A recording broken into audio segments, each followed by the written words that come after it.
क्या लगा हाँ बता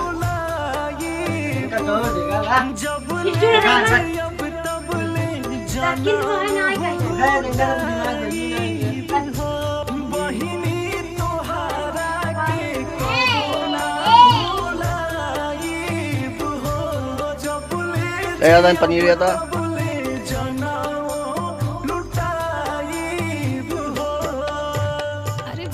बंद करी कि बाबे चालू करे भाई चमकत रहलो जहिया से गइलो बहिनी छोड़